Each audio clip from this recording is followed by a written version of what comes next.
Hey everybody, welcome back to our series of short videos going through the New City Catechism.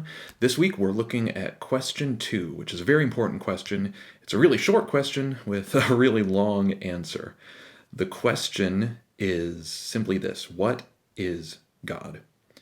And the answer, I'm sorry for those of you who are trying to memorize these because this one's going to take a little bit of work.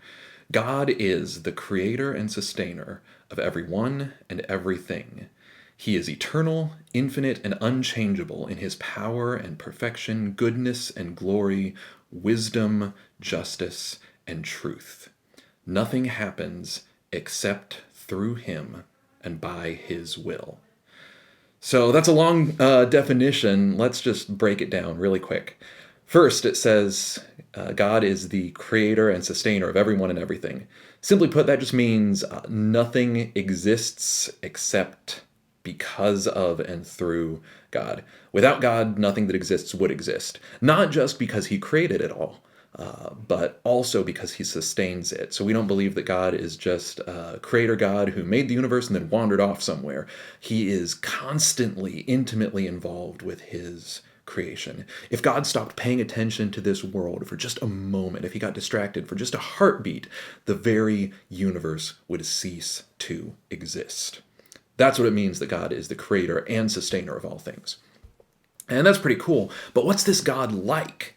Well, Scripture teaches us that we can know what God is like by thinking about different attributes. Those are different qualities or different facets of who God is and what he's like.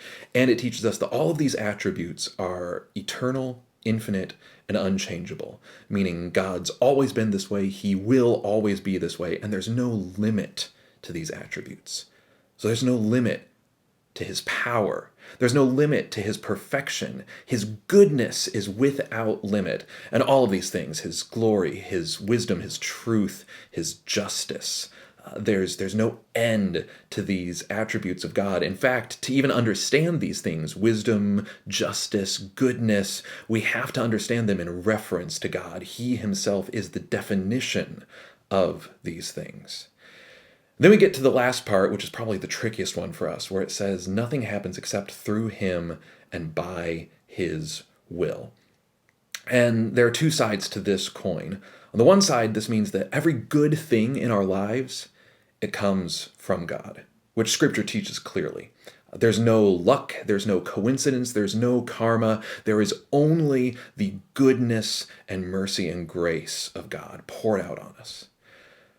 But on the flip side, this doesn't mean that God is responsible for the bad things that happen in the same way that he's responsible for the good things. We don't believe that God does evil, that he does bad things. We do believe, however, that even the bad things are ultimately in God's hand. That even the bad things ultimately only happen because God permits them. So there's no bad thing that happens that just slipped past him. He didn't notice that one, or he didn't catch it. Ultimately, the good, the bad, it's all in his hand and under his control. And that's actually a really encouraging truth for Christians, because we can remember that even the hardest circumstances that come into our lives, even the most terrible things in our world, ultimately these things too are under the power of a God who is infinitely and perfectly and eternally good and merciful and compassionate and just, right? All of these different attributes. It's a really long definition, and ultimately it can't even scratch the surface. It can't begin to fully express who or what our God is. But one thing this definition reminds us is that God is at the center of everything. So if you want to understand anything, you got to start by understanding who and what God is.